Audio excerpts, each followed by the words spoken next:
I got so much motherfucking design on right now. Bring it down, bring it back, make it clap. I got 3 old thoughts, new block, wear that thing. Bitches on my line, and you know. Halo teman-teman semuanya, di sini saya Atalia Kusupa dan juga Mas Indro akan menjelaskan apa itu sistem approach, kemudian keywords yang kami dapatkan, lalu golden picture, jurnal, dan video studi kasusnya.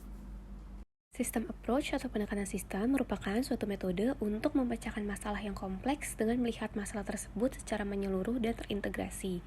Pendekatan ini didasarkan pada asumsi bahwa suatu sistem terdiri dari beberapa komponen yang saling berhubungan dan saling mempengaruhi. Nah, dalam pendekatan sistem, masalah dipecahkan dengan terlebih dahulu memahami komponen-komponen penyusun sistem tersebut, serta hubungan antar komponen tersebut. Setelah memahami sistem secara keseluruhan, barulah dapat dilakukan upaya-upaya untuk memecahkan masalah. Pendekatan sistem dapat diterapkan dalam berbagai bidang. Yang pertama, ada bidang manajemen. Pendekatan dalam bidang manajemen ini digunakan untuk meningkatkan efisiensi dan efektivitas suatu organisasi. Kemudian dalam bidang teknik, pendekatan sistem ini dapat digunakan untuk mengembangkan produk atau sistem baru yang lebih inovatif. Kemudian dalam bidang lingkungan, pendekatan sistem dapat digunakan untuk mengelola sumber daya alam secara berkelanjutan. Kemudian dalam bidang pendidikan, pendekatan sistem dapat digunakan untuk meningkatkan kualitas pembelajaran. Dan yang terakhir dalam bidang kesehatan, pendekatan sistem dapat digunakan untuk meningkatkan kualitas pelayanan kesehatan. Pada materi ini kami mendapatkan 2 keywords. Yang pertama ada interdependence dan yang kedua ada equifinality. Yang pertama ada interdependence atau saling ketergantungan, yang mengartikan bahwa berfungsinya salah satu komponen suatu sistem bergantung pada komponen lain dari sistem tersebut. Nah, sistem approach ini kerjanya saling ketergantungan satu sama lain, seperti halnya tubuh manusia, yang menjelaskan bagaimana berbagai organ dalam tubuh saling bekerjasama dan saling bergantung satu sama lain. Otak membutuhkan suplai darah yang konstan agar dapat berfungsi, namun suplai ini tidak akan mungkin terjadi jika bukan karena kerja jantung yang memompa. Pada saat gilirannya, jantung bergantung pada paru-paru untuk menghasilkan oksigen sebagai bahan bakar darah. Baik jantung maupun paru-paru bergantung pada otak untuk menghasilkan sinyal neurologis yang memfasilitasi fungsinya. Singkatnya, tubuh merupakan sistem yang saling bergantung yang dimana kerusakan pada satu komponen dapat menyebabkan kerusakan pada komponen lainnya dan pada sistem secara keseluruhan. Ya, yang kedua ada equifinality. Menurut Katz and Kahn tahun 1978 pada halaman 30, suatu sistem dapat mencapai keadaan akhir yang sama dari kondisi awal yang berbeda dan melalui berbagai jalur. Hal ini merupakan hasil dari pengoperasian komponen-komponen sistem yang saling bergantung, karena komponen-komponen sistem diintegrasikan dengan cara yang sangat kompleks untuk mencapai tujuan apapun. Selanjutnya, pada chapter 3 dan 4 akan dibacakan oleh Mas Indro. Oke, terima kasih Mbak Atta. Berikutnya di capture 3 ini saya akan bantu menjelaskan terkait golden picture yang sudah kelompok kami diskusikan. Untuk golden picture pada capture 3 ini kelompok kami akan menjelaskan dari jurnal yang berjudul Implementasi Sistem Pendekatan Manajemen Pengajaran dan Pembelajaran yang dilakukan oleh Awaludin Sitorus, di mana dari abstrak dalam penelitian ini menyajikan analisis mendalam tentang implementasi sistem pendekatan manajemen dalam konteks pengajaran dan pembelajaran. Penelitian ini mengeksplorasi bagaimana pendekatan sistematis dan proses pengajaran dapat ditingkatkan melalui penggunaan teknologi seperti e-learning yang menggabungkan metode tatap muka dan online. Fokus utama dalam penelitian ini pada pengembangan kepribadian dalam pendidikan dan pembentukan keterampilan melalui latihan. Dalam jurnal ini juga menyoroti pentingnya sistem informasi manajemen sumber daya manusia dalam lembaga pendidikan untuk meningkatkan kualitas dan mendukung program sumber daya manusia, termasuk administrasi, pengambilan keputusan, dan persiapan masa pensiun bagi pendidik.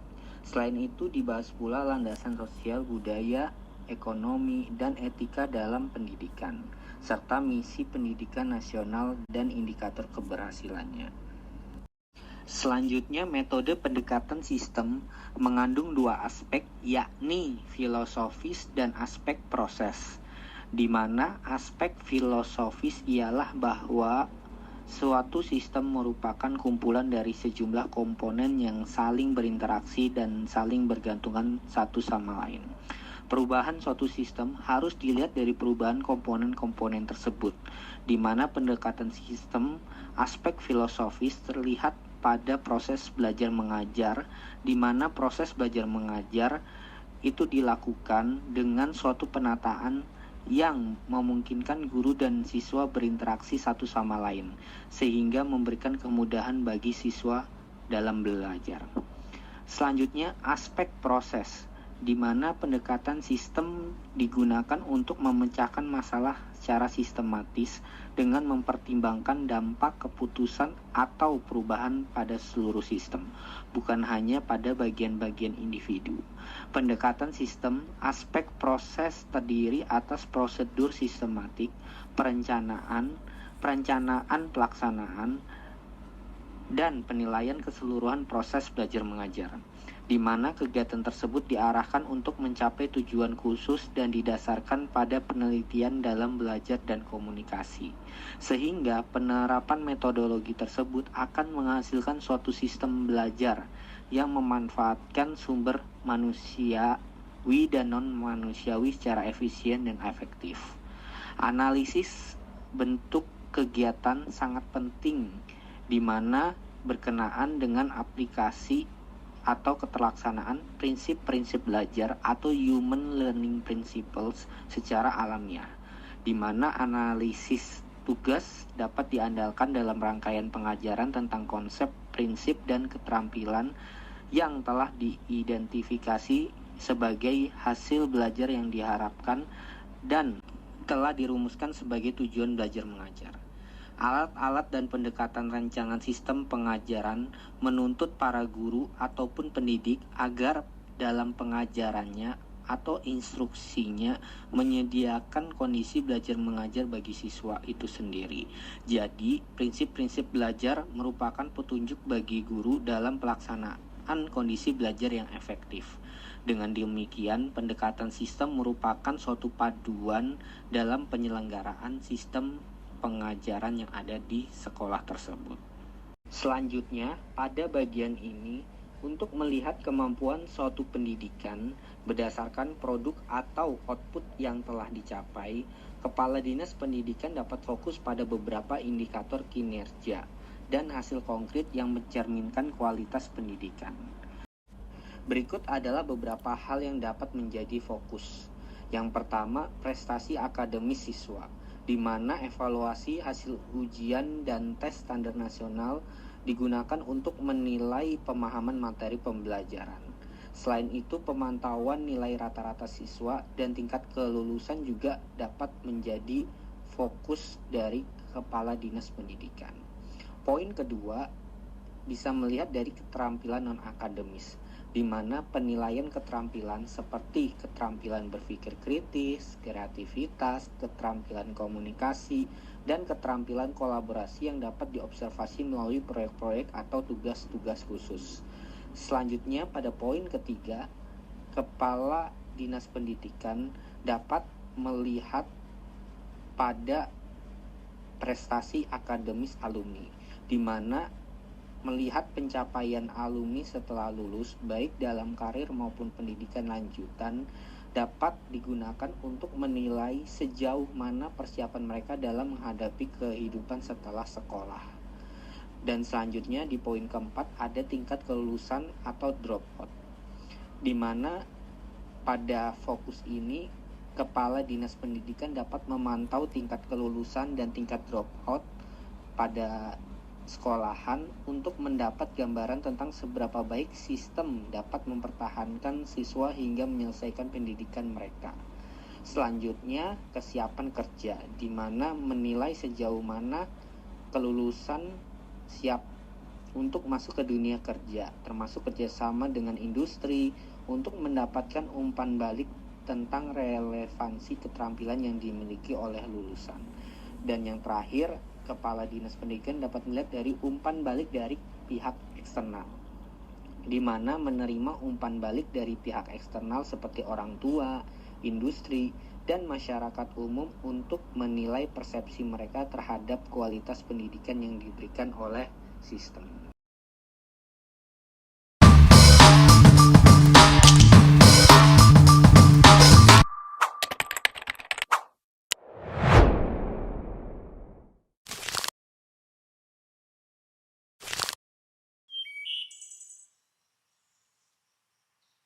If I asked you, what is a tree, what would you say?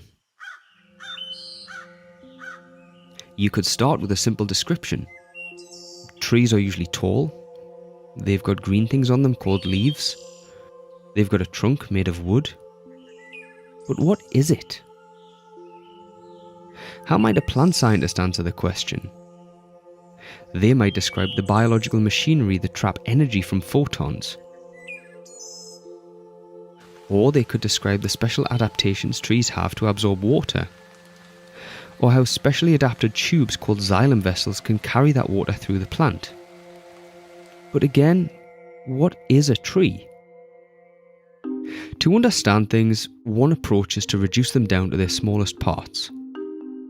An approach known as reductionism. Reductionism relies on the idea that we can fully understand all properties of something if we understand all of the smaller parts that make it up.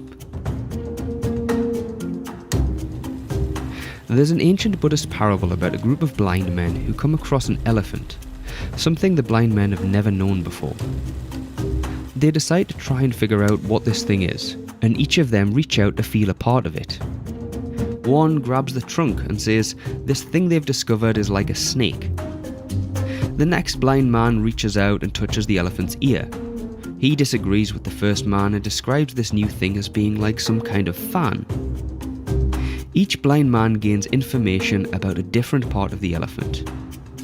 None of them figure out what an elephant is. The mistake the blind men made was not communicating. But even if they had shared what they had learnt, would their combined knowledge about the elephant's tusks, legs, trunk, ears and skin texture have painted a true picture of what an elephant is?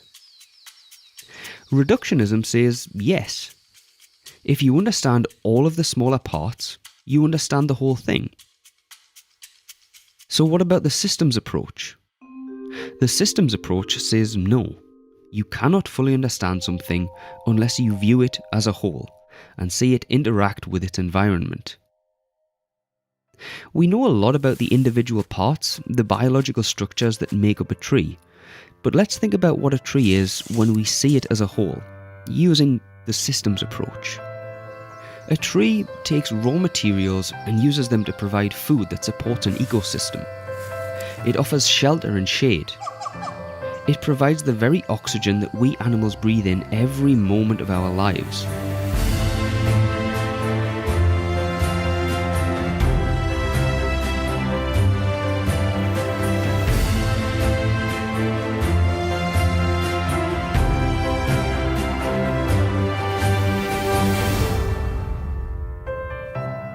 A tree is certainly much more than a collection of biological structures. Leaves alone can't make food through photosynthesis, not without other components of the tree. Roots can't take in water unless there's a stream of it moving through a plant stem. Plant cells can't offer shelter for animals. The properties of a tree that exist when all components are put together are known as emergent properties. Properties that don't exist in any individual component alone. This combining of parts to make something greater than the sum of themselves is what we call synergy.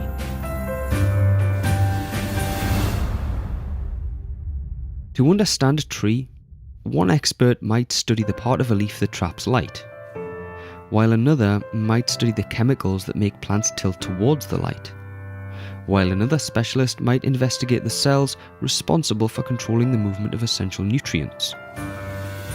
It would be unfair to compare these scientists to the blind men in the parable, For one thing, unlike the blind men who didn't share what they learned with each other, scientists and researchers work very hard to share their findings and build on each other's work, ultimately contributing to our understanding of the system as a whole. If, however, scientists combined all of their collective knowledge on a tree, but never actually saw one as a whole, in its natural environment, could they predict its emergent properties? Can reductionism predict synergy? Maybe, but the systems approach actually observes it. Reductionism explains that studying the individual parts, seeing each jigsaw piece in turn, is all you need to do to see the picture. The systems approach, on the other hand, says, do the puzzle and look at the picture.